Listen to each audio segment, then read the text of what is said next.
بسم اللہ الرحمن الرحیم۔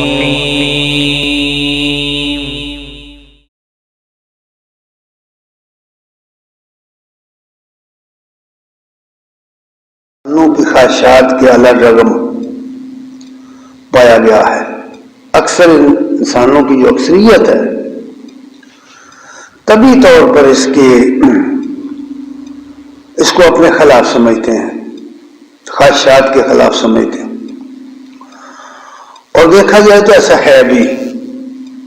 انسان کچھ اور چاہتا ہے اور اسلام کی پابندیاں کچھ اور کہتی ہیں۔ تو اس لیے جب اسلام کے نقطہ نظر سے اسلام کے پلیٹ فارم وغیرہ پر آ کر دیکھیں تو قرآن مجید کے مطالعے سے معلوم ہوتا ہے کہ پھر انسان جو بظاہر دو قسم کا ہے، اپنی اخلاقی لحاظ سے دو قسم کے انسان ہیں، لیکن ان دو قسموں میں بھی پھر آگے کچھ کیٹیگریاں بن گئی ہیں۔ ان کیٹیگریوں میں سب سے خطرناک کیٹیگری جو ہے وہ ان لوگوں کی ہے جن کا ظاہر اور باطن ایک جیسا نہ ہو۔ ظاہر میں وہ کچھ دکھائی دیتے ہوں اور باطن میں وہ کچھ اور ہوں، اور انہیں شناخت کرنے میں مشکل پیش آتی ہوں۔ اور اس طرح کے لوگ ہر زمانے میں پائے گئے۔ انبیاء علیہ السلام کے دور میں، خصوصی طور پر نبی کریم صلی اللہ علیہ وسلم کے زمانے میں، آپ کی موجودگی میں ان لوگوں کا محاسبہ، ان لوگوں کا مظاہرہ، ان لوگوں کو معلوم کرنا آسان تھا، لیکن بعد کی دنیا میں یہ بہت مشکل ہو گیا۔ ہم کسی شخص کے بارے میں فتوے کے طور پر یہ نہیں کہہ سکتے کہ فلاں شخص جو ہے اس کا ظاہر اور باطن ایسا اور ایسا ہے۔ فتوے کی زبان میں ہم اسے یہ نہیں کہہ سکتے کہ یہ منافق ہے، لیکن اللہ تبارک تعالیٰ نے اس گروہ کی نشانیاں بیان کی ہوئی ہیں، بلکہ اس کی ہی نہیں دوسرے گروہوں کی نشانیاں بھی بیان کی ہیں۔ ان نشانیوں سے اندازہ ہو جاتا ہے کہ معاشرے کے اندر وہ کون لوگ ہیں جو اپنی اخلاقیات کے لحاظ سے، اپنے دعوے کے لحاظ سے، اپنے ظاہر و باطن کے لحاظ سے قابل اعتماد ہیں، قابل اعتبار ہیں، جن پر یقین کیا جا سکتا ہو، جن پر اعتماد کیا جا سکتا ہو۔ ان علامات سے معلوم ہوتا ہے۔ علامات بڑی واضح ہیں، قرآن مجید میں ان علامات کو بہت تفصیل سے بیان کیا ہوا ہے۔ خصوصی طور پر جو شخص قرآن مجید کی طرف آئے گا، اسلام قبول کرے گا اور پھر قرآن پڑھے گا، اس کے سامنے سب سے پہلے یہی تین گروہ آئیں گے اور انہی تین گروہوں کے متعلقہ علامتیں آئیں گی۔ اب جو شخص مسلمان بن کر، کلمہ گو ہو کر، ایمان اور اسلام کا اعلان کر کے قرآن مجید کا مطالعہ کرے اور ان چیزوں کو دیکھے، اسے بڑی آسانی سے پتہ چل جائے گا کہ اس کا شمار کس گروہ میں ہو رہا ہے، بشرطے کہ اس نے بصیرت کی آنکھیں بند نہ کر رکھی ہوں۔ کوئی وجہ نہیں کہ آدمی عقل مند ہو، ذہین ہو، سمجھدار ہو، اور پھر اسے دنیا کے معاملات میں ساری چیزوں کی، اپنی بھلائی اور برائی کی چیزوں کی سمجھ ہو۔ یہ ہو نہیں سکتا کہ وہ اس معاملے میں، اخلاقیات کے معاملے میں ان چیزوں کو نہ سمجھ سکے۔ وہ ضرور سمجھ سکتا ہے، لیکن جن صفات کا یہاں حوالہ عرض کرنا ہے ان کو جانتے ہوئے بھی انسان اکثر اوقات اپنے ضمیر کو تھپ کر سلاتا ہے اور ڈھیٹ پن کا مظاہرہ کر کے